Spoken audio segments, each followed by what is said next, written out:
요한계시록 16장 12절에서 21절, 또 여섯째 천사가 그 대접을 큰 강 유브라데에 쏟음에 강물이 말라서 동방에서 오는 왕들의 길이 예비되었더라. 어, 일곱 재앙, 일곱 접시, 일곱 천사가 어, 재앙을 담은 접시를 가지고 쏟아서 재앙을 보여주는데 이 일곱 재앙이 마지막 1440, 14,400, 아니다, 14만 4천 명을 어, 순교자로 만드는 재앙이었던 거죠. 이 재앙을 통해서 14만 4천 명이 순교를 하게 되면 이젠 다시는 재앙이 없습니다. 이 땅은 없고 하나님 나라와 영원히 하늘나라에서 같이 살게 되는 그 얘기를 했는데 이제 여섯째 재앙을 얘기하고 있습니다. 여섯째 재앙 이러면 다섯 번째까지 재앙이 뭔지 생각이 안 납니다. 근데 생각해 봐야 되죠. 첫 번째는 뭐예요? 질병 재앙. 두 번째는 바다가 피로 변하는 바다 재앙. 그 다음에 강이, 샘물이 이, 피로 변하는 거. 그리고 폭염이 오는 거. 이게 네 번째고. 고통과 절망의 재앙이 오는데, 고통과 절망의 재앙을 어떻게 준다고 그랬어요? 아마 생각을 못 할걸요? 어, 누가 얘기해 보세요. 다섯 번째 재앙은 어떻게 고통과 절망이 옵니까? 짐승의 왕좌에 쏟아져. 예, 짐승의 왕자에다가 음, 재난의 대접을 쏟으면 재앙이 쏟으면 고통이 절망이 옵니다. 우리는 무엇을 믿고 가만히 있어요? 통치자를 믿고 가만히 있습니다. 왕이 다 알아서 합니다. 그냥 가만히 있으면 하라는 대로 하면 됩니다. 근데 그게 죽어버리면 우리들은 음, 이제 고통스럽고 절망스럽고 그게 우리가 어제 묵상할 때 IMF 얘기를 했는데 그게 한번 터지면 막 너무 힘들어가지고 막 자살합니다. 그러니까 경제적으로 어려울 뿐만 아니라 희망이 안 보이는 거죠. 희망이 안 보이면 스스로 죽어버립니다. 절망하게 되고. 그거를 뭐라고 그랬어요? 상처라고 했죠? 무슨 상처라고 했나요? 아픈 것과 종기라고 했어요. 아픈 것과 종기로 말미암아 어제 마지막 절이죠. 11절에 아픈 것과 종기로 말미암아 하늘의 하나님을 비방하고 그들의 행위로 회개 하지 않는. 그 아프고 고통스럽고 절망적이면 하나님께 돌아와야죠. 돌아오라고 그렇게 하는 건데 하나님 이게 뭡니까? 근데 여태까지 잘 사는 거는 뭔데? 대답할 게 없습니다. 안 물어보니까 그냥 막 원망하는 거죠. 그동안 부모에게 대드는 자식이 그겁니다. 뭐 여태까지 키워준 거는 상관없고 아버지 나쁘다고 막 대드릴 거죠. 그 키워준 거를 생각해 봐야 되는데 그걸 안 하니까 그런 거죠. 또 이게 뭐 그게 지금 뭐 단순하게 그렇게 얘기할 것도 안 되는 것이 하나님을 의지하지 않고 있는 모든 말들은 다 불완전한 겁니다. 아버지 말도 그렇고 자식도 아버지에 대한 것도 그렇고 다 불완전하지만 하나님 말씀을 들었을 때 그게 완전하게 됩니다. 우리 뭐 오늘 예배 드리기 전에 직전에 뭐 법적인 얘기하고 이런 거 하지만 그 세상 사람 걸 바라보면 뭐 답이 없어요. 뭐 그거 이것도 저것도 없습니다. 근데 오직 하나님만 바라볼 때는 아닌 것 같은데 기고, 긴 것 같은데 아니고, 이렇습니다. 그러니까 세상 지식이나 세상 실력이나 세상 능력으로 가지고 문제를 해결하려고 하면 하나로 끝나는 게 아니고 계속 연결되고 복잡하게 됩니다. 근데 하나님께 딱 맡기고 나면 하나님 나머지 다 알아서 합니다. 음, 다른 사람들이 볼 때는 좀 찌질하고 바보 같고 멍청한 것 같이 보이지만, 그러나 그게 사는 길이라는 것을 나중에야 알게 됩니다. 똑똑하고 말 잘하고 법적으로 잘 알고 이렇게 한다고 해서 참 잘 살 것 같은데, 어느 날 갑자기 뭐 돌아가셨다. 왜 돌아가셨나? 암으로 돌아가셨다. 그럼 그 일 때문에 돌아가신 건 분명히 아니지만 일이 잘 안 풀리는 것을 볼 수 있습니다. 잘 풀리는 사람은요, 하나님을 믿는 사람. 하나님 믿이 잘 풀린다 하더니 그 사람도 암으로 죽었다. 이렇게 얘기했을 때, 그거는 우리가 몰라서 그렇지. 하나님은 나에게 주어진 창세 이전부터 정해놓은 수명이 있는데, 우리는 그건 몰라서 그냥 살고 있는 거지. 하나님이 죽이니까 죽는 거지. 세상 사람이 음, 어, 몰라서 그냥 잘못해서 죽었다. 뭐 이런 식으로 생각을 하기가 쉽지요. 그렇지 않습니다. 그래서 하나님만 믿는 게 제일 중요한 거예요. 나머지는 하나님이 죽인다고 생각하면 하나님께 원망할 수 없죠. 그건 불가능한 일입니다. 말이 안 되는 겁니다. 그래서 어제 잠시 이제 고통과 절망에 대해서 또 얘기를 했지만은 바다가 이제 강이 피로 변하는 것은 당연하다. 강이 피로 변하는 게 왜 당연해요? 피 흘린 자가 피를 마시는 게 당연하다. 그러니까 죄를 지어 놓으니까 순교자를 만드는 너희들이 피가 너희들이 마시고 죽어야 된다. 그 얘기를 합니다.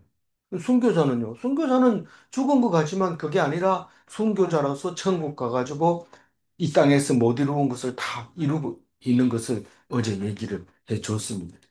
그래서 그걸 보면서 하나님의 심판은 참됩니다. 정말 의롭습니다. 라고 노래하는 천사를 볼 수 있었죠. 그래서 우리는 예수님이 이야기를 조금만 공부를 하다 보면 가룟 유다가 딱 나오는데 가룟 유다가 예수님을 팝니다. 그 파면은 이 제자가 3년 동안 따라다니면서 그것도 수제자예요. 이 사람이 이 실력이 있어가지고 그 어부 출신도 아니고 예루살렘 출신이었고 잘생겼어요. 그리고 똑똑해서 돈깨도 가룟 유다가 맡았어요. 그래 놓았는데도 예수님을 팔아버립니다. 그래서 순교자로 만듭니다. 그래서 많은 사람들이 읽으면서 가룟 유다 아니면 예수님이 십자가 질 수 있나? 가룟 유다 잘했다. 이렇게 얘기를 할 수도 있는데 그건 안 됩니다. 예수님이 처음부터 그 얘기를 안 합니다. 차라리 나지 않만도 못하다고 얘기를 합니다. 가룟 유다를. 그러나 우리는 어떤 구절을 읽어도 가룟 유다가 믿음이 없기 때문에 죽었지 예수를 판 것 때문에 죽은 건 아닙니다. 그 어떤 하나님도 잘못했다고 죽이는 일은 없습니다. 자기는 믿음이 없어서 죽게 됩니다. 그래서 우리는 어떤 죄를 지었더라도 예수님도 자기를 보고 욕하고 막 돌 던지고 막 이런 거 다 용서해 준다. 그러나 용서할 수 없는 게 한 가지가 있는데 기억이 납니까? 성령. 성령을 거역하면 그건 용서가 안 된다. 결국은 예수님을 인정해야 된다는 거죠. 욕하는 거는 괜찮은데 모르고 욕하는 건 괜찮은데 성령을 거역하면 그건 용서받을 수 없다. 다른데 왜 용서해 줄 데가 없습니다. 다른 거는 아무리 잘못해도 성령이 용서를 해줄 수 있지만 성령을 거역하는데 용서를 해줄 방법이 없는 거예요. 그 얘기를 합니다. 그래서 우리는 유다를 생각할 때마다 아, 믿음이 중요하다는 걸 아는데 보통 우리가 처음 성경을 읽을 때 가론 유다 같다 이러면은 믿음이 없다는 얘기를 해야 되는데 그게 아니고 예수를 팔았는 것 때문에 그런데 가론 유다 같이 살지 마라 이런데 마치 가룟 유다처럼 안 살 수 있을 거라고 생각하는데 우리는 가룟 유다보다 나은 게 하나도 없어요. 하나도 없는데 그 믿음이 없단 말입니까? 믿음이 있단 말입니까? 없단 말입니까? 그걸 물어볼 수 없어요. 왜냐하면 그 믿음은 자기밖에 몰라요. 그새 이름으로 주기 때문에 딴 사람이 그 이름 봐도 누구 이름인지 몰라요. 그게 하얀 돌에다 새겨놓은 자기 이름이에요. 그래서 까만 돌을 받았다면 모르지만 하얀 돌을 받았을 때 이게 내 돌인지 남의 돌인지 아는 거는 자기밖에 모른다는 거예요. 그래서 누구한테 인정받으려고 해봐야 허탕이고 그건 아무것도 아니고 허상을 보고 있는 거예요. 하나님이 나에게 진짜 내 이름을 새 이름을 썼는 걸 나한테만 주고 아무도 모르게 줬느냐? 그 믿음이 순교자로 만드는데 일곱 가지 재앙에서 판가름이 납니다. 요 사람은 음, 순교자, 이 사람은 지옥 갈 사람 이렇게 딱 나오는데 오늘 이 요한계시록 지금 요한계시록이 전부 오주를 22장까지 있는데 5주를 지금 묵상해야 되는데 지금 4주가 넘어가고 있으니까 이쯤 와가지고 생각을 해봐야 돼요. 이 요한계시록은 무엇을 얘기하고 모세의 오경은 무엇을 얘기하느냐? 대답할 수 있겠어요? 똑같은 말을 하고 있어요. 두 개. 모세 오경이나 요한계시록이나 똑같은 말을 하고 있어요. 모세 오경은 똑같은 말이면 뭡니까? 한마디로 해서 예수 천당 불신 지옥 그 얘기하고 있는 거예요. 모세 오경은 한결같이 이런 얘기를 합니다. 내가 계명을 주노니 그것을 지키는 자에게는 과실의 열매가 풍성하고 낙과도 안 생기고 아침에 이슬과 저녁 이슬로 풍성하게 해서 적과 꿀이 흐르는 땅을 살게 하겠다. 그 얘기를 합니다. 근데 가보면 하나님 안 믿는 사람하고 똑같은 상황에 있어요. 비가 왔다 하면 믿는 사람 눈에나 안 믿는 사람 눈에나 똑같이 오는데 그게 뭔 말입니까? 라는 거죠. 그러니까 믿음으로 살면 내가 책임져 줄게, 살려줄게. 그겁니다. 살려주는데 이틀만 살립니까? 2년만 살립니까? 20년만 살립니까? 영원히 살려주겠다고 약속을 합니다. 그게 모세 오경에서 얘기합니다. 그런데 계시록을 읽어보면 계속해서 저주를 하고 있어요. 진노를 내리고 저주를 하고 이런데 안 믿으면 그렇게 하겠다는 거예요. 그러니까 계시록은 불신지옥이고 모세 오경은 예수 믿으면 천당 가는 거. 예수 천당 불신지옥. 이게 같은 말이에요. 근데 우리는 엉뚱한 것처럼 생각하고 모세 오경을 열심히 읽는 사람이 있는가 하면 어떤 사람은 또 계시록에 그 빠져가지고 이 뒤에 나오면 천년왕국 뭐 이런 게 나오니까 그걸 깊이 생각하다가 묵상하고 영감이 떠오르니까 주장을 해서 여러 가지 교파들이 생기는 것들 그 성경 교회의 역사를 공부해 보면 그게 나와요. 그 계시록에서 갈라지는 경우들이 상당히 많습니다. 어, 그래서 어, 같은 이야기라 하는 사실을 보면서 읽으면 훨씬 은혜가 됩니다. 그래서 여섯째 재앙은 뭐예요? 여섯 번째는 전쟁의 재앙, 전쟁의 재앙. 여기 유브라데의 소돔의 이 말은 9장 14절에도 나와 있어요. 9장 14절 한번 읽어볼게요. 나팔 나팔 가진 가진 여섯째 천사에게 천사에게 말하여 그러니까 평강 유월절에 결박한 제 천사를 놓아주라 하며 이 결박한 네 천사는 재앙을 내리는 천사입니까? 재앙을 안 내리는 천사입니까? 재앙을 내리는 재앙을 내리는 천사가 항상 네 천사가 동서남북으로 딱 천사가 있습니다. 그냥 놔두면 이게 계속 전쟁을 일으켜요. 근데 하나님이 딱 결박을 해놔서 천사를 꼼짝 못하게 놓아주라 이러고 딱 푸는 순간 전쟁이 일어나는 거예요. 우리가 해가 항상 내리쬐고 있는데 그 구름을 막아주고 태풍이 불어오게 하고 지구를 돌려서 그늘지게 하고 그렇게 하니까 시원하게 살고 있는 거지. 그걸 딱 놓는 순간 햇빛이 내리쬐면서 다 해에게 그, 폭염이 내리쬐서 다 죽게 됩니다. 뭐 에어컨 밑에 있으니까 안 죽을 것 같지만 죽습니다. 하나님이 안 도와주면 다 죽습니다. 그래서 전쟁은 불신자에게 오는 겁니다. 근데 우리는 그게 말을 그렇게 써서 그렇지. 여기 불신자에게 전쟁의 재앙이 온다는 말은 하나도 안 쓰고 있어요. 근데 그게 그 말입니다. 여기서 어, 이 대접이라는 것은 일곱 대접이라는 말은 요새 잘 안 쓰잖아요. 대접은 그릇이 요즘은 대접이라는 이름으로 그릇이 안 나옵니다. 국수 그런데 내죠. 예, 대접은 넓적하고 쏟기 좋게 생긴 그릇인데 특히 제사 지낼 때 쓰는 제기로서 대접이 많이 있습니다. 넓적하게 생긴. 그래서 이 성전에서 또 대접을 어, 금대접을 많이 쓰고 있는데 그 어, 대, 그릇을 말하고 있는 겁니다. 그런데 그 대접을 큰 강 유브라데 이 이스라엘은 유브라데 강 하고 밀접하게 관계가 돼 있죠. 북쪽에 가면 처음 만나는 게 유브라데고 남쪽으로 가서 만나는 것은 이집트 애굽 강이 나일 강이 이제 딱 이제 막고 있죠. 그래서 큰 강 사이에 이제 이스라엘이 있고 그 사이에 살다 보니까 참 산다는 게 뭔지 늘 그런 생각을 하고 있었는데 그게 결국은 성경이 돼서 우리에게 오는데 몇천 년 동안 살아온 것을 성, 하나님의 도움을 받아서 기록한 것이 성경입니다.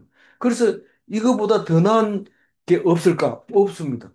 어, 그게 최고입니다. 그리고 여태까지 내려오면서 안 변하고 그 책이 안 변하고 그 영원히 내려오는데 어떻게 그런 책이 있냐? 성경 말고 다른 책이 성경 말고는 그런 책이 없습니다. 성경만 그렇게 오랫동안 많은 사람에게 읽혀지면서 안 바뀌는 글자 하나도 안 바뀌고 오게 된 것이죠. 그러니까 우리는 성경에 목숨을 걸고 있는 겁니다. 그래서 그 유브라데 강에다가 대접을 쏟았다는 것은 재앙을 쏟았다는 겁니다. 그러니까 갑자기 강물이 말라버려요. 특히 유브라데 그 큰 강이 말라버립니다. 지금도 유브라데 강에 가면 이란과 이라크, 주로 이라크 땅이지만 그 유브라데의 유적을 살펴보면 지금 있는 강물 밑에 있는 게 아니라 다른 강물 밑에, 산 밑에 있거나 덜 밑에 있는데 옛날에 그쪽으로 물이 흘렀다는 거죠. 그러다가 또 물길이 다른 데로 흐르기도 하고 마르기도 하고 그러면서 어, 이 재앙을 딱 내릴 때가 언제냐 하면 그 물이 말라가지고 동방에서 왕들이 온다는 것은 전쟁하러 오는 겁니다. 보통 우리가 동방이라는 말을 쓴 것은 예수님이 탄생할 때 동방박사 할 때 그때 이야기가 나오는데 이 동방은 그래서 인도 쪽에서 온 거 아니냐 지금 이란 동쪽에서 온 게 아니냐 이렇게 생각 동방이라고 하는데 이 동방에 대해서는 일절 누구도 말하지 않고 있습니다. 그러면 일차적으로는 이란과 이라크 같은 경우 그 후에 더 나가면 인도에서 오는 정도인데 여기서 이야기하고 싶은 것은 지명이 중요한 게 아니라 그쪽 사람들이 이쪽으로 유럽, 중동 쪽으로 이제 전쟁하러 오게 되는데 사실은 우리 오리엔트 문화라는 말을 많이 씁니다. 그러니까 그쪽 지역을 전부 오리엔트 지역이라는 무슨 말이냐면 인류 문명이 거기서 발달을 하기 시작한 것을 오리엔트 문명이라고 하는데 오리엔트라는 뜻이 동쪽이라는 뜻이에요. 그 서방에서 이제 말하기를 그렇게 이름을 붙인 거죠. 그래서 동방에서 왕들이 강이 말랐으니까 그냥 바로 오는 거예요. 우리를 위해서 예비해둔 길이구나. 그러고 오는데 뭐하러 와요? 전쟁하러 온다는 거죠. 13절 읽어. 또 내가 밤에 개구리 같은 새 더러운 영이 용의 입과 짐승의 입과 거짓 선지자 입에서 나오니 이 왕들과 유브라데와 뭐 이런 거하고 개구리하고는 관계없어 보이지만 사실은 개구리는 어디에 제일 나와요? 출애굽기 할 때 개구리 재앙 나오잖아요. 그럼 이 더러운 그것을 얘기합니다. 마른 땅에 살지도 않고 물 속에 사는 것도 아니고 축축한데 이런 데를 좋아하는 그런 거니까 이거를 더러운 영이라고 얘기를 하면서 세 가지 더러운 영이 뭐냐 하면 용의 입과 짐승의 입과 거짓 선지자의 입이라고 얘기를 합니다. 그러니까 뭔가를 이야기를 해야 되고 뭐 어디서 전달을 해야 되는데 꿈을 딱 꾸면은 어, 이 세 가지가 나오는 거죠. 그 용의 입은 앞에서도 여러 번 얘기했지만 옛뱀이라고도 하고 사탄이라고도 하고 마귀라고 하고 꿰는 자라고도 하고 사탄의 대장을 말하는 겁니다. 이 용이 고난을 주면 그 고난을 짐승이 받아가지고 또 이제 그 행사를 하는데 용은 사실상 이때나 지금이나 가상의 인물입니다. 실제로 눈으로 본 사람은 없어요. 그런데 용은 어디든지 동양이고 서양이고 상관없이 용은 꼭 나옵니다. 그런데 그 용이 어, 고난을 짐승에게 줍니다. 짐승은 우리가 잘 알잖아. 어떤 짐승이든지. 근데 보통 누구를 짐승이라 해요? 인간과 짜는 것을 다 짐승이라 하잖아요. 그래서 음, 우리는 정치하는 사람 보고 정치하는 사람들은 인간 되기가 뭐보다 어렵다고 이렇게 얘기를 하잖아요. 그러니까 그 말이 무슨 말이냐면 짐승 이러면 권력을 가지고 그들은 공중권세 잡은 자들 그걸 짐승이라고 말하는데 그들의 입은 어때요? 한번 어, 뭐 제가 해보세요 이러면은 또 싸움 나올 수도 있으니까 안 하는 게 좋아요. 짐승이 입에서 나오는 거는 우리들이 말하는 말하고는 완전히 다른 말을 하고 있어요. 법에도 법도 자기들 마음대로 하고 그러니까 어쨌든 이 그런 입이 더러운 영이고 그 전쟁에서 오는 사람들은 그런 입을 가지고 있다는 거예요. 전쟁을 하는 사람들이 좋은 말로 성스러운 전쟁을 하는 사람은 하나도 없고 이런 이, 것을 가지고 있는데 용을 따라가는 사탄인데 용이 권력을 준 겁니다. 실제로 권력이 있어요. 돈이 있고 권력이 있고 사람들이 따라다니는 우상이라고 말하고 있습니다. 앞에서 보면. 그, 음, 10, 지금 우리 16장 읽고 있는데 13장 2절 한번 읽어보세요. 내가 본 짐승은 표범과 비슷하고 그 발은 고무에 밟았고 그 입은 사자의 입 같던데 용이 자기의 능력과 보좌와 큰 권세를 그에게 주었더라. 이 권세를 누구한테 받았어요? 용에게 받았어요. 짐승이. 그런데 짐승이 뭐하고 표범하고 비슷, 표범은 보기만 해도 겁나요. 무서워요. 그리고 그 발은 고음 같다고 그러는데 이 고음은 뭐 우리 소만 하더라도 소가 사람을 잘 안 밟아요. 잘 안 밟습니다. 근데 말은 밟는다고 그래요. 그래서 항상 아버지 얘기 그겁니다. 소는 이게 밟는 경우가 거의 없다. 사람이 있으면 안 밟는다. 근데 말은 사람을 밟는다. 그 얘기를 해서 그 참 굉장히 참고가 돼요. 그 말이. 근데 곰은 뭐 아무리 두껍든지 상관없이 그 곰발로 밟은 것은 다 부서지고 뭐 가시도 이런 거 필요 없습니다. 다 밟을 수 있어요. 그 그러니까 권세를 말하는 거죠. 사자는요, 얼마나 무서운데요. 한번 고르릉 하면, 소리를 포효를 하면 다 무서워하는 겁니다. 그 모습과 그 바른 능력과 그 소리 내는 그 소리, 그 다 무서운 게 짐승인데, 사실 우리 정치하는 사람들 누구 온다, 국회의원 온다 그래도 교회 국회의원 한번 온다 하니까 예배가 막 달라지는 거. 그런 게 이제 짐승이죠. 짐승인데 용이 명령을 줘가지고 어, 보좌에 떡 앉아 있습니다. 그건 가짜 보좌죠. 이렇게 사탄의 보좌죠. 능력도 있고 보좌도 있고 큰 권세도 있고 그걸 받은 것은 용이 준 권세였다라고 13절에 13장에서 우리가 얘기한 것을 기억 13장 2절에서 기억한 것을 어, 잘 모르죠. 뭐 그때 무슨 얘기 했는지 말씀은 기억나는데 내용은 잘 모르지만 어쨌든 사탄은 이런 거다라는 겁니다. 그 거짓 선지자의 입은 뭐예요?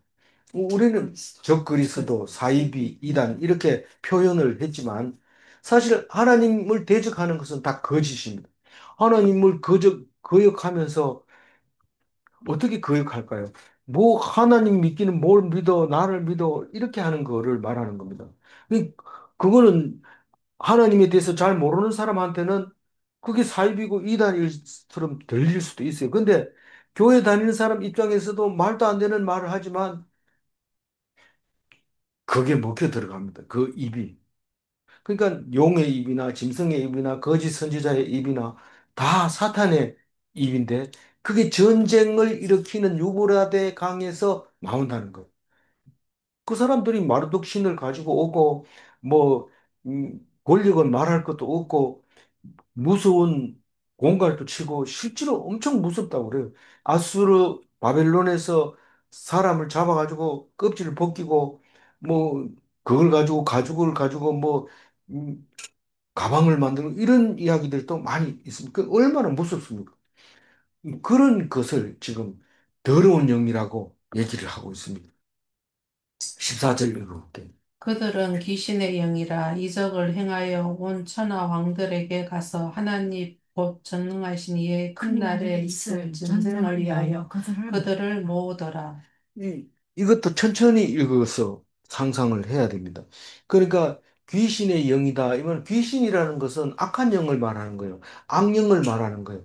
우리가 귀신, 신자를 쓸 때 귀신, 신 이렇게 부릅니다. 떠서 귀신, 신이라고 신인데 하나님도 신이라고 얘기를 합니다. 그러면 하나님 귀신 이렇게 읽어야 되는데 그렇게 안 읽어요. 왜냐하면 우리는 귀신을 나쁘게 여기기 때문에 그래요. 그래서 악한 귀신, 음, 선한 귀신, 선한 귀신은 선령, 선귀 이런 건 없고 성령이라고 얘기를 해야 돼요. 성령.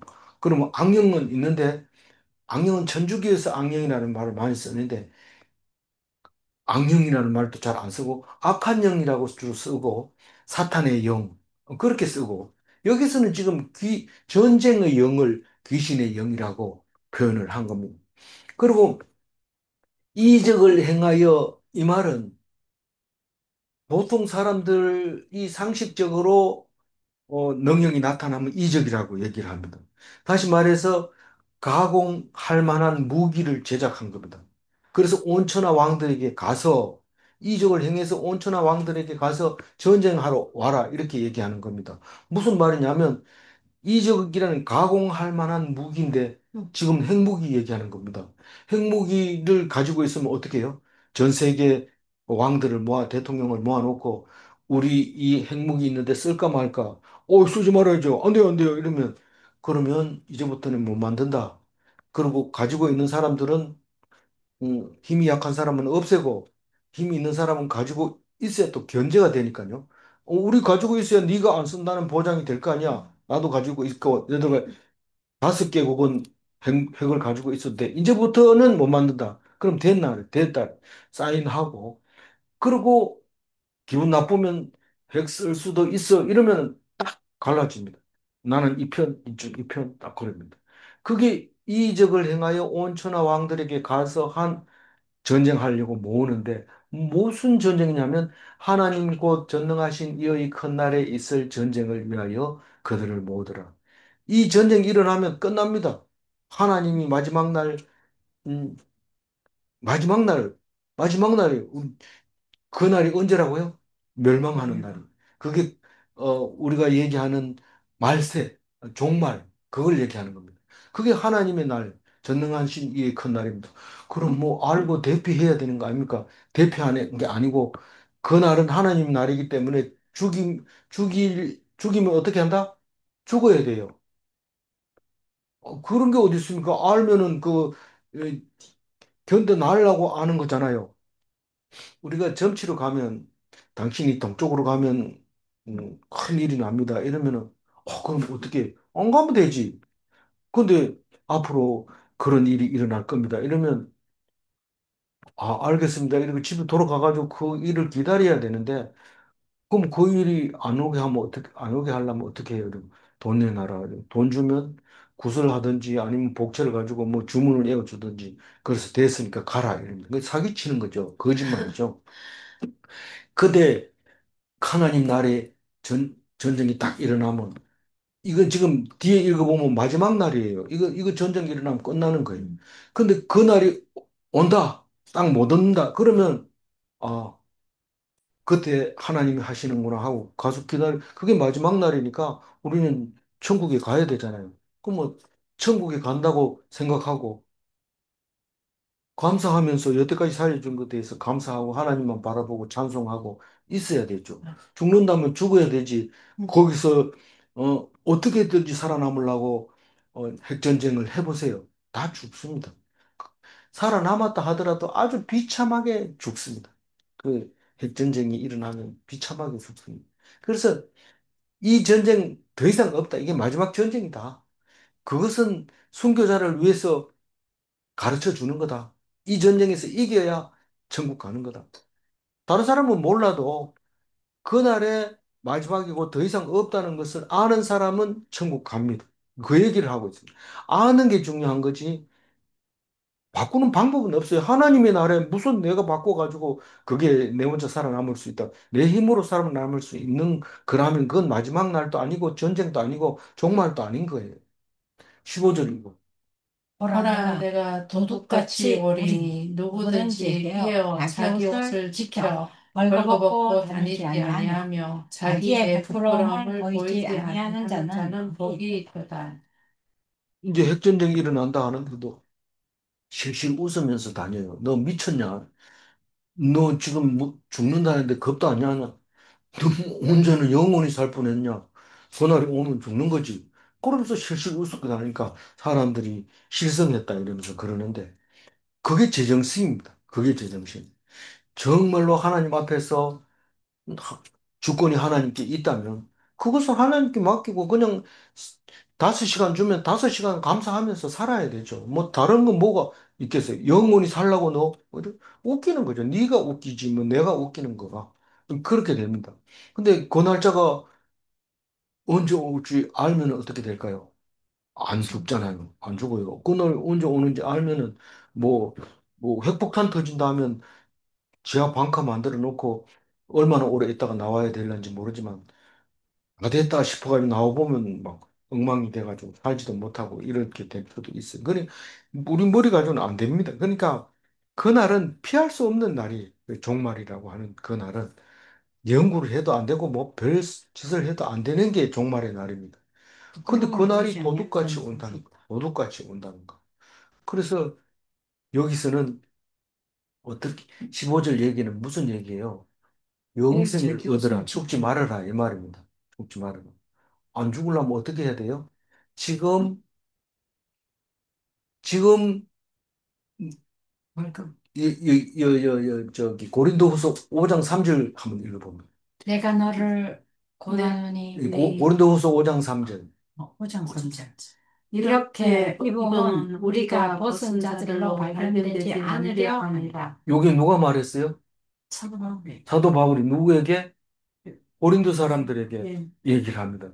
근데 그 읽어보면 이 감이 안 들어와요. 이게 감질나게 써놨어요. 무슨 말인지 모르면 우리가 감질납니다. 무슨 말인지 알면 뜨거운데 이게 우리가 왜 날마다 탄식해야 되느냐 하면 우리는 죽을 것인데 이 죽을 것이 생명에게 삼킨 바 되는 것을 위해서 날마다 탄식한다고 얘기합니다. 어렵잖아요. 그 말이 뭐 그리 쉽나요?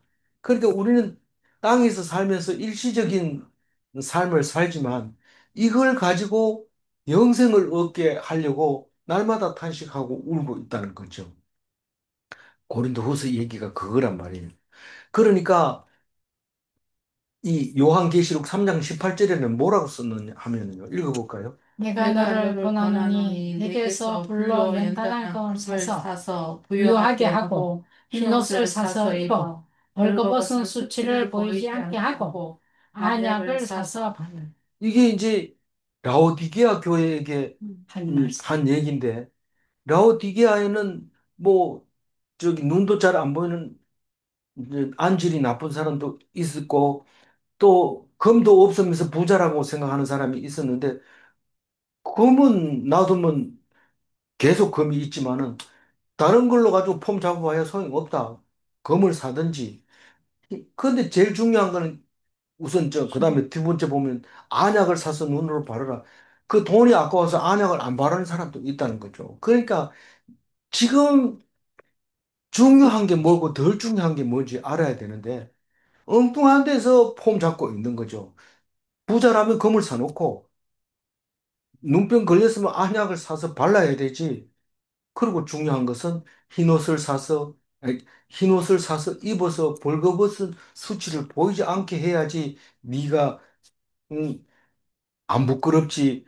옷을 안 입고 뭐 잘생겼다고 폼 잡아봐야 부끄럽기만 하다. 내 네 얼굴 눈 맞추기 힘들다. 그런 얘기입니다. 무슨 말이냐면 흰 옷을 산다는 얘기는 지금 와서 들어보니까 어떤 생각이에요. 3장 읽을 때는 몰랐는데 흰 옷을 사서 입으라는 게 뭔 뜻이에요? 자기의 부끄러움을 감추라. 순교하라는 얘기, 흰 옷을 입으라는. 순교하라. 순교하면 왜 부끄러움이 없어요? 이제 넌 천국 가는 거니까요. 얼마나 음, 던- 자랑스러워요. 벌거벗은 사람은 자랑스럽지 않아요. 부끄러워서 이렇게 우울했지만 이 흰 옷을 입은 사람은 자랑스러워서 음, 되는 것, 가는 거죠. 그래서 이런 성경, 그러니까 3장 18절이나 또 고린도후서 5장 3절이나 15절이나 이런 거를 읽을 때는 노트에다 자꾸 적으면서 생각을 해야 돼요. 그러면 이게 말이 되지만 그냥 말하라 그러면 우리는 보통 쓰는 말 가지고는 말이 안 돼요.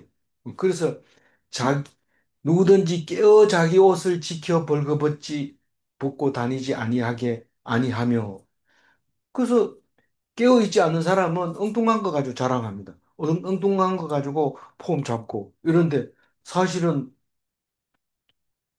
오늘 저녁에 네 생명을 취해가면 그건 누구 건데? 딴 사람 건데요. 얼마나 부끄러워요. 그러니까 여기 남자가 없으니까 그렇죠. 마누라가 아까우면 건강하게 오래 살아야지. 아무리 마누라 애지중지하다 지 먼저 죽으면 딴 남자가 데리고 가요. 소용이 없어요. 그러니까 무슨 말이냐면 깨워서 자기 옷을 지키라는 거예요. 다시 말해서 순교할 기회를 놓치지 말라는 거예요. 순교할 기회를 놓치지 말라는 거예요. 그게 벌거벗지 않는다는 말이에요. 그게 옷을 지키는 거예요. 뭐 엉뚱한 짓을 하지 말고 세상 그 일시적인 거. 그러니까 죽을 것으로 생명에 삼킨 바 된다. 다시 말해서 너 순교해야 돼. 이러면 거기에 삼킨 바 돼야 돼요. 그게 옷을 지키는 거예요. 죽을 것이로되 생명으로 생명에게 삼킨 바 되어서 천국에 가서 부끄럽지 않는 흰옷을 입은 사람으로 발견되게 하려고 바울은 늘 기도하며 탄식으로 기도한다. 그 얘기를 하고 있는 겁니다. 읽어봐도 그렇게 쉬운 성경은 아니더라고요. 그래서 자기의 부끄러움을 보이지 아니하는 자는 복이 있도다. 천국 가는 사람은 복이 있다. 그 말입니다. 얻어맞고 터지고 깨지고 이건 상관없어요. 마음에 오히려 상처가 나고 분이 나고 또 괴로운 상태에서 입으로 토하지 않으면 돼요. 막 원망하고 이러면 안 돼. 그거는 귀신의 영인데 세 가지 입이 문제예요. 입이 문제. 속은 막 불타지만 믿음으로 견디고 이러면 순교자가 되지만 그 입으로 그냥 막 내부르면서 내가 한번 말하면 너희를 다 죽어 뭐 이런 식으로 한다 이러면 그건 거짓 입이고 짐승의 입이고 또 용의 입이고 거짓 선지자의 입이라는 사실입니다. 그게 입 다물고 하나님 앞에 믿음으로 있는 게 견디는 게 옷을 지키는 것이고 그게 구원받는 길이고 그게 순교자의 길이고 그런 거예요. 그래서 벌거벗은 이게 벌거벗으면 결국 부끄럽다는 얘기는 세상적이다 이 말입니다. 세상적. 세상을 자랑스럽게 여긴 게 부끄러움으로 드러나는 걸 말하고 있는 거죠. 내가 아무리 세상적이라 하더라도 입 다물고 있으면 그리고 죽을 때 죽으면 부끄럽지 않지만 이뭐 세상 것만 붙들고 있으면 결국 그게 부끄러움으로 드러나 버릴 수밖에 없다는 것을 말하고 있는데 안 드러나는 게 복이다. 16절 새 새 영이 영이 히브리어로 히브리어로 아마겟돈이라 하는 아마겟돈이라 곳으로 것으로 왕들을 모든 이건 히브리 사람들만 알아듣는 말이에요. 이 뭔 말이냐면 아마겟돈이라고 하는 것은 우리가 영화로 만들어져 있어서 잘 이렇게 기억합니다. 이 성경에 있어서 기억하지 뭐 영화로 기억합니까?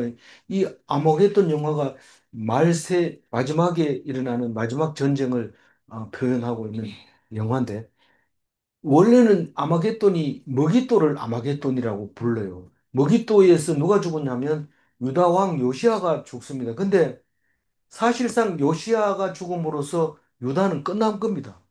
북이스라엘이 150년 전쯤에 먼저 망하고 남유다만 남아가지고 근근히 150년 정도 견디다가 요시아가 죽는 바람에 뒤에 아들 4명은 석 달 11년 11년 하고 석 달 하고 딸, 11달을 그리고 내 자식 손자가 세 어, 자식하고 한 손자. 음, 그렇게 하고 끝나버리잖아요.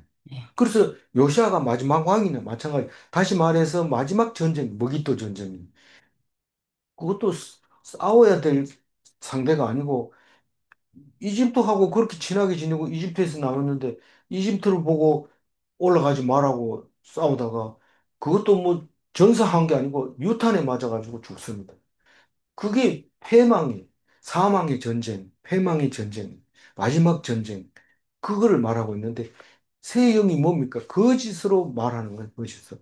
이 왕도 이유가 분명하지 않은데 전쟁이 나와가지고 유탄에 맞아 죽는 거죠. 그러니까 자기가 가만히 있으면 안 될 줄 알아. 가만히 있으면 안 될 것 같아. 사람들이 막, 뭐, 돈 청구하러 가고 막 이리 뛰고 저리 뛰고 있는데 자기가 들어놓아가지고 잠꼭 하면 하나님이 다 알아서 할 거야. 이렇게 하는 사람이 어디 있어요? 이 세형이 나타나면은 못 견딥니다. 아마겟돈으로 갑니다. 가가지고 막 누군지는 모르지만 막 싸우는 거예요. 그 핵전쟁이 일어나면 다 죽는다 이런데 핵전쟁이 일어난다고 그러는데도 가만 앉아가지고 휘죽휘죽 웃는 사람이 누가 있어요? 그럼 뭐 그게 세형이 작동을 하면 다 아마겟돈으로 가가지고 거기서 다 죽는 거예요. 싹 죽는 거. 17절 읽어. 일곱째 천사가 산사가 그 그 대접을 대접을 공중에 공중에 쏟음에 쏟음에 큰 큰 음성이 음성이 성전에서 성전에서 보좌로부터 보좌로부터 나서 나서 이르되 이르되 되었다 되었다 하시니. 하시니 그러니까 여섯 번째까지 기회가 있습니다. 이제 순교할 수 있는 기회가 있는데 아니 뭐 햇빛이 쨍쨍 내리쬐는데 뭔 순교를 해요? 하나님 앞에서 하나님을 원망하지 않고 기쁨으로 감사함으로 하면 그게 흰옷을 입을 수 있는 순교자가 되는 거라는 뜻입니다. 예수님하고 같이 뭐 십자가에 못 박게 누가 박아줘야지 박죠. 그러나 우리는 지금 있는 너무 억울한 이 상황을 원망하지 않고 하나님께 감사하면 그게 순교라고 얘기하고 있습니다. 그럼 뭐 일곱 번째가 도대체 뭐냐? 그게 뭐라고요? 지진과 우박의 재앙이다. 하늘로부터 오는 거다. 하늘로부터 안 오는 게 뭐가 있어요? 일곱 재앙 중에서. 어, 없죠? 다 하나님이 하시는 거예요. 우리 힘으로 뭐 막아낼 재앙은 없어요. 다 하나님이 하시는 거기 때문에 우리가 할 일은 하나님이 하시는 거다라고 인정하고 그냥 순종하고 감사하는 그게 천국 가는 길이다. 마지막 기회다. 예, 그 얘기를 하고 있습니다. 그래서 어, 됐다.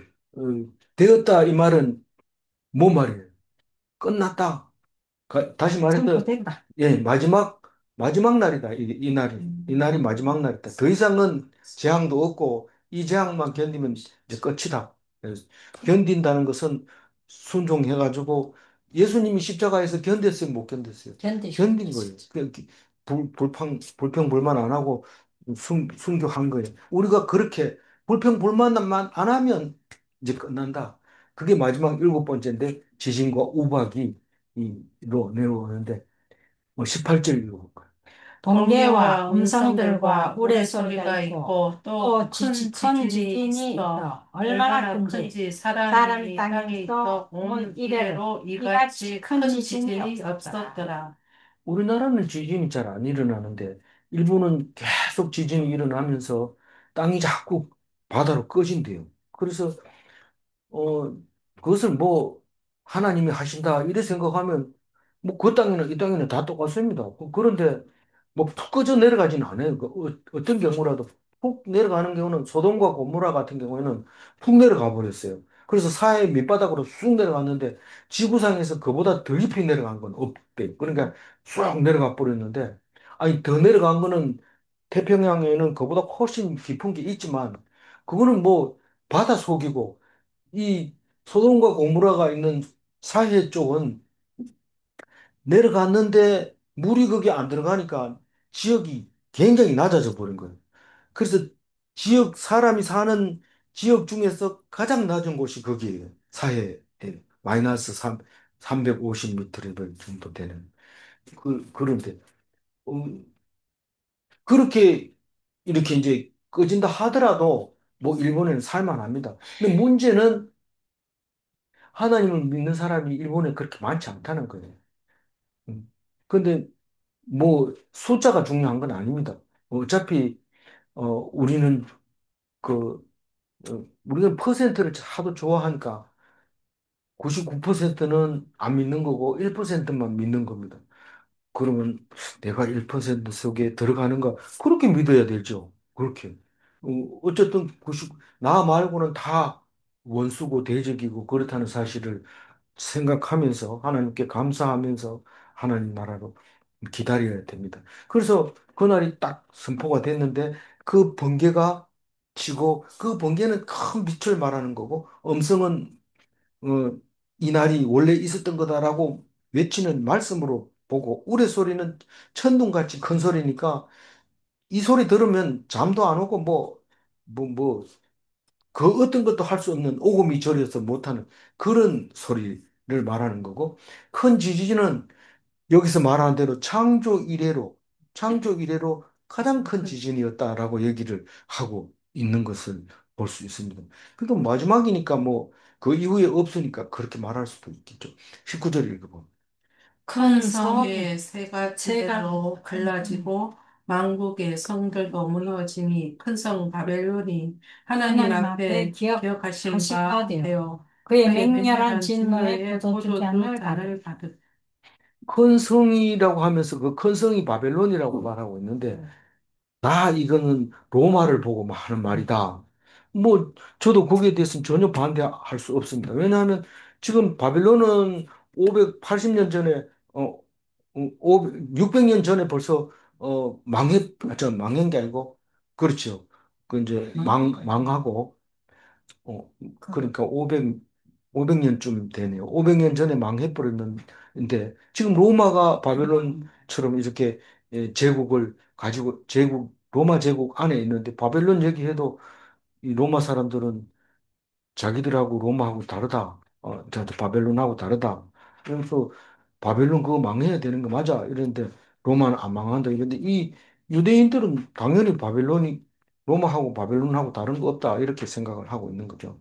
그래서 성이 세 갈래로 가라앉혔다. 이 말은 삼등분대했다. 이런 뜻이 아니라 박살났다는 뜻이에요. 박살났다는. 읽어보면 박살났다. 만국의 성들도 무너지니 바벨론하고 동시에 많은 다른 나라도 지진이 일어났냐? 그렇게 읽을 수도 있지만 제일 크게 의지했던 주인이 박살나면 다른 사람들은 다 사람들이 있는 것 같은데 가보면 아무도 없어. 왜 없냐니까 폐허가 돼버린 거죠. 그렇게 이해를 하고 있는데 큰 성 바벨론이 하나님 앞에 기억하신 바 되오. 이 말은 뭔 말입니까? 그동안 계속 죄를 지었잖아요. 그러니까 그걸 기억하고 있는 거예요, 하나님이. 잊어버리는 게 아닙니다. 언제 잊어버려요? 잘못했다고 하나님 앞에 가서 회개하고 돌아서면 하나님이 다 용서해 주지만 바벨론은 그걸 그렇게 하지 않고 있거든요. 그러니까 하나님은 그걸 기억하고 있는 거예요. 기억하고는 어떻게 해요? 맹렬한 진노의 포도잔을 붓습니다. 어디에다가? 큰 성에다가. 그렇게 보면 어떻게 될까요? 각성도 없어. 어떻게 될까요?는 17장과, 18장과 19장에 있어요. 지금 우리 실장 하잖아요. 18장, 19장이 어떻게 진노하고 있는지가 나옵니다. 그래서 이야기가 길어지죠. 그래서 2주일 더 이제 묵상해야 되는 거죠. 일주일하고 조금 넘으면 됩니다. 그래서, 이, 어, 그, 바벨론을 멸망을 왜 우리한테 얘기하고 있어요, 지금? 우리가 우리 죄악을 기억하고 있다는 사실을 말하고 싶은 거예요. 어떻게 해야 될까요? 어떻게 하기는 죄를 지었으니까 벌 받아야 되죠. 그러나 하나님 앞에 그것을 인정만 하고 하나님 앞에 매달리면 하나님은 용서해 주신다. 에이, 거짓말 하지 마세요. 그것을 믿는 것이지 거짓말 하지 마세요 하고 의심을 품거나 안 믿으면 손해죠. 누가 손해입니까? 안 믿는 사람이 손해죠. 그렇다는 말이 어디 있어요? 성경 속에 있죠. 반드시 회개하면, 죄를 고백하면 안 용서해 주는 게 없다. 20절. 각 섬도 섬도 없어지고 없어지고 산악도 산악도 한데 없다. 한데없더라. 이건 뭐 산과 섬은 여러 군데 나오는데 섬이 사라졌다는 얘기는 피할 데가 없다. 우리가 이 전쟁 나면 배 타고 섬에 가가지고 이렇게 있다가 또 그러는데 피할 데가 없어지고 왜 그러냐면 섬이 가라앉아서 그렇잖아요. 뭐 그럴 수도 있지만 이 얘기는 지금 그 얘기입니다. 산이 없다는 거는 숨을 곳이 없습니다. 숨을 곳이 없으니까 뭐라고 얘기해요? 산아 무너져라. 나한테는 무너져라. 딴 데 무너지지 말고 나한테 무너. 내가 너무 부끄러워가지고 얼굴을 못 들겠다. 나한테 무너져. 앞에 나왔죠? 예. 예. 그런 것을 말하고 있는 마지막 21절. 또 또 무게가 무게가 한 한 달란트나 달란트나 되는 큰 되는 우박이 하늘로부터 사람들에게 내리매 사람들이 그 우박의 재앙 때문에 하나님을 비방하니 그 재앙이 심히 크미로다. 한 달란트가 34kg인데 그게 떨어졌다는 게 말이 안 되잖아요. 이거는 지금 꿈 얘기하고 있는 거니까 뭐 더 이상 질문하거나 무슨 그것 때문에 고민할 필요 없어요. 뭐 세 갈래로 갈라졌다 이러니까 그럼 이쪽 갈라진 거는 뭐 여기 아시아고 여기는 유럽이고 여기는 뭐 중동인가 뭐 이렇게 생각할 필요 없어요. 그렇게 복잡하게 생각. 박살 났다는 뜻이고 한 달란트라는 거는 엄청 크다는 큰 우박이 내렸다는 거예요. 얼마 전에 몇 년 전에 중국에서 우박이 떨어졌는데 그래. 제일 올해인가요? 예. 예. 계란만한 게 떨어졌다. 이렇게 합니다. 계란만한 게 우박으로 만들어지려고 하면 확률적으로 굉장히 어렵습니다. 그 저기, 이 구름이 존재할 수 있는 거기에서부터 기온이 바뀌어가지고 내려오면서 얼면서 뭉쳐져가지고 땅에 떨어져야 되는데 그렇게 크게 뭉치려면 특별한 경우 아니면은 그렇게 굵은 게 안 떨어지는데 실제로 떨어졌다고 해요. 계란만한 게 떨어져도 다 엄청 많이 미쳤다, 죽습니다. 죽지만 이 34kg 된다는 거는 우리는 뭐 지금도 다 죽었다 이런데 가보면 뭐 많이 살아있고 이러잖아요. 이게 지금 꿈 얘기하면 다 그렇게 얘기할 수밖에 없어요. 하늘로부터 사람에게 내림에 우박이 하늘에서 내리지 그럼 어디서 내려? 근데 사람은 어떤 사람입니까? 뒤에 읽어봐야 알죠. 사람들이 그 우박의 재앙 때문에 하나님을 비방하니 이 사람들은 누굽니까? 믿지 않는 사람들. 어, 하나님이 내린 건 어떻게 알냐? 지식으로 알죠. 지식으로는 알지만, 하나님은 맨날 사랑한다 해놓고 왜 이런 어려움을 줍니까? 요게 이제 조금 아는 사람인데 비방하는 거죠. 이게, 그건 천국 못 가는 거예요. 순교를 안 하는 거예요. 성경 지식만 가지고 그냥, 음, 하나님에 대해서 내 안다. 우박도 만들고, 야, 우박 만드는데 한 달란트짜리 우박 만들 수 있나? 근데 하나님 만든다. 이러면서, 이렇게 지식은 아는데, 그 얻어맞고는 하나님을 원망하는 거죠. 비방하고. 그렇게 사랑이 많다고 하면서 사람들을 싹 죽이라 하는 게 말이 돼요. 이렇게 막 얘기하는데 지금도 그 미국 같은 데는 그런 사람이 많다고 해요. 재앙이 심히 큽니다. 이 말은 재앙이 크면 클수록 순교할 확률이 높아지고 재앙이 클수록 하나님께 영광을 돌려야 되지. 그 하나님 앞에 대들면 그것은 살지 못한다. 그러니까 아들이 아버지를 비방하는 그 비방하고 비슷해요. 아버지를 안 믿으니까 아버지를 비방하죠. 근데 하나님께 감사하는 아들은 늘 행복합니다. 죽어도요. 죽어도 행복합니다. 그래서 천국의 삶을 이 땅에서 살아갑니다. 그렇게 푸대접을 받으면서 푸대접을 받는다는 게 뭡니까? 아프고 찌질하고 내세울 거 없고 그게 음, 찌질한 건데 그래도 하나님께 영광 돌리는데 그게 신자의 모습입니다. 그래서 하나님은 헐 헤세드 아가페는 헬라 말이고 헤세드는 히브리 말인데 하나님의 사랑은 그렇게 끝없이 준다는 것을 알고 있을 때 우리는 이 땅에서 천국 삶을 살아갈 수 있습니다.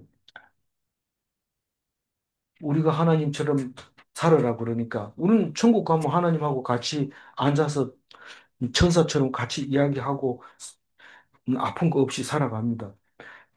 그래서 이 땅에서 하나님을 믿는 사람은 신이라고 얘기를 할 때 아무도 안 믿고 예수님만 신이라고 그러면서 우리 아버지라고 그러고 이렇게 얘기하니까 신성 모독이라고 죽입니다. 그러니까 니들이 하나님이 말씀에 믿는 사람은 신이라고 했는데 왜 내가 신성 모독이냐 이러니까 못 알아들으니까 죽여버리는 거죠. 그러니까 나중에 보니까 우리가 못 알아듣는 줄 알고 하나님이 우리가 사람으로 되어서 우리 옆에 온 겁니다. 우리가 하나님께 가까이 가야 되는데 가까이 간 사람에게는 하나님이 내 옆에 왔구나 하는 것을 알려주기 위해서 예수님이 올 수밖에 없는 거예요. 하나님이 사람이 되어서 오신 거예요. 21절 읽고 마무리하겠습니다. 또 또 무게가 무게가 한 한 달란트나 달란트나 되는 되는 큰 큰 우박이 우박이 하늘로부터 하늘로부터 사람들에게 사람들에게 내리매 내리매 사람들이 사람들이 그 그 우박의 우박의 재앙 재앙 때문에 때문에 하나님을 하나님을 비방하니 비방하니 그 그 재앙이 재앙이 심히 심히 크미로다. 크니라. 순교자는 천국에 가는 것입니다. 큰 재앙에도 하나님을 원망하지 않는 것은 예수님을 닮은 것입니다. 네, 질문합니다. 재앙 중에 원망하지 않고 죽으면 주 안에서 죽은 자인가? 네, 주 안에서 죽은 자는 순교자인가? 감사합니다. 기도하겠습니다. 하나님, 우리가 어떤 것이 순교자고, 어떤 것이 재앙이고, 어떤 사람은 멸망하고, 어떤 사람은 구원받는 건지, 요한계시록을 통해서 점점 알아가게 해주셔서 감사합니다. 엉뚱한 짓을 하고 잘 믿는다고 생각했던 것을 용서하여 주시고, 나만 가지고 있는 믿음, 아무도 볼 수 없는 그 믿음을 나도 소유하게 하여 주옵소서. 그래서 세상 사는 것이 당당하고 왕처럼 살게 하시고, 남들의 죄를 위해서 짐을 지고 가는 제사장으로서 살 수 있도록 도와주옵소서. 예수님이 늘 우리에게 말씀하신 것처럼 왕 같은 제사장이 되라 하실 때 우리는 누구의 말 때문에 속상하고 누구 때문에 용서하지 않고 그렇게 하는 것이 아니라 왕처럼 용서해 주면서 그 사람들과 전혀 반응하지 않고 그들을 향해서 권력을 하나님 앞에 얻어서 행사할 수 있도록 우리에게 큰 영광 내려 주옵소서. 하나님께서 인도하여 주실 줄 믿사옵고 감사하며 우리 주 예수 그리스도 이름으로 기도 올리옵나이다. 아멘. 아멘. 네, 감사합니다.